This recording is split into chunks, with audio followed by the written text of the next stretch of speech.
हालात खराब हैं, सबको पता है।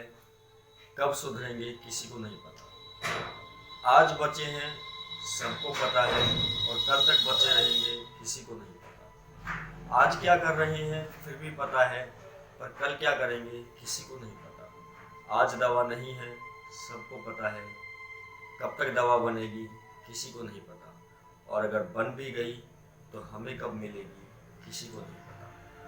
और मित्रों, सही में कौन है रोगी और कौन निरोगी यह भी नहीं पता। पिछले 2 महीने से हमें लगातार कोरोना वायरस के बारे में हर दिन एक नई बात सुनने को मिली। जैसे शुरू में कहा गया कि यह एक आदमी से दूसरे आदमी में नहीं फैलता, लेकिन उसके तुरंत बाद यह कह दिया गया कि नहीं, यह एक आदमी से दूसरे आदमी को हो सकता है।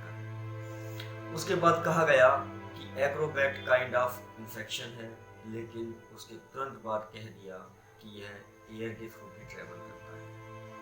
फिर कहा गया कि जो कोरोना के रोगी होते हैं उनको मास्क लगाने चाहिए। दोबारा से तुरंत बाद कह दिया गया कि हर किसी को मास्क लगाने की जरूरत नहीं।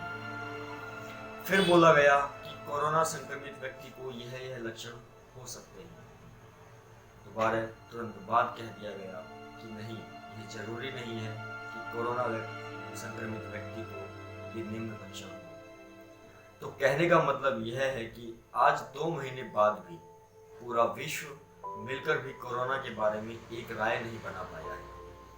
और चिंता मुझे इस बात की है कि कहीं राय बनने में इतनी देरी ना हो जाए कि हम बहुत सारे अपने लोगों को खो दें और बहुत सारे घर उजड़ जाए और बहुत सारे देश तबाह हो जाए। इसीलिए आज आयुर्वेद के माध्यम से मैं आपको उस राह पर चढ़ाने जा रहा हूँ जहाँ पर हमारी कोरोना से जीत निश्चित है। वह राह है कि हम में से प्रत्येक व्यक्ति को यह मानना पड़ेगा कि हाँ, मैं कोरोना का पेशेंट हूँ। तो आप कहेंगे कि हमें कोई लक्षण नहीं है, हमारा कोई टेस्ट नहीं हुआ है, तो हम अपने आप को कोरोना का पेशेंट क्यों कहें? हम अपने आप को डीमोरलाइज क्यों करें? हम ये गलत बात क्यों बोलें?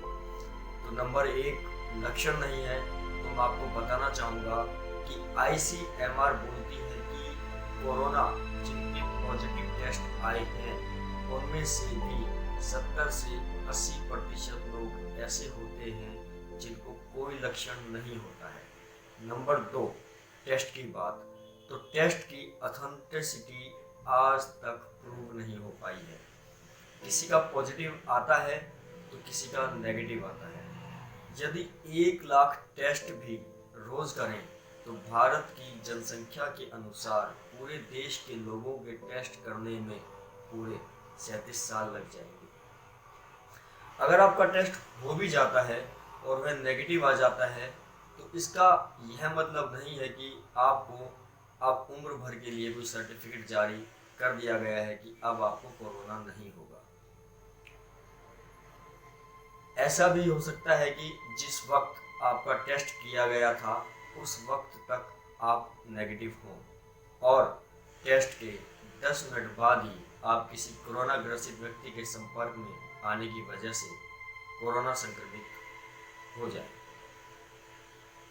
मुझे लगता है कि टेस्ट पर डिपेंडेंसी सही राह नहीं है।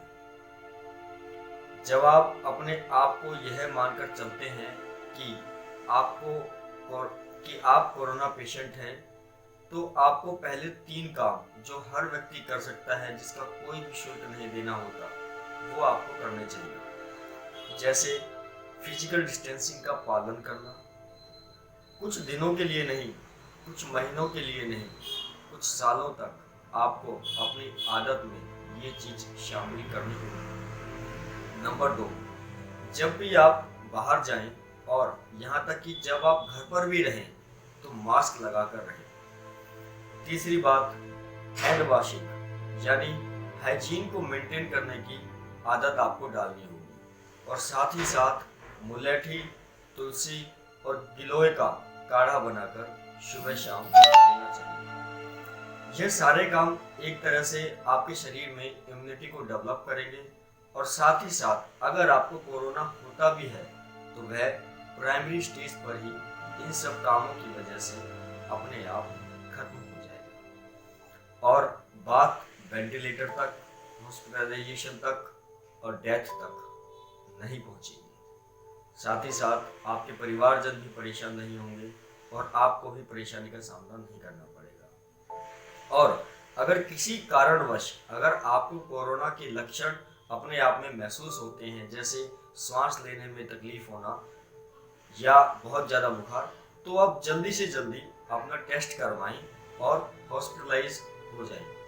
इसीलिए मेरा यह सरकार से अनुरोध है कि वह अति पुरातन आयुर्वेद को कोरोना से लड़ने का औजार बनाए और आयुर्वेद के माध्यम से कोरोना वायरस को भारत से खत्म करने के लिए कदम उठाए। धन्यवाद दोस्तों। जय हिंद, जय भारत, जय आयुर्वेद।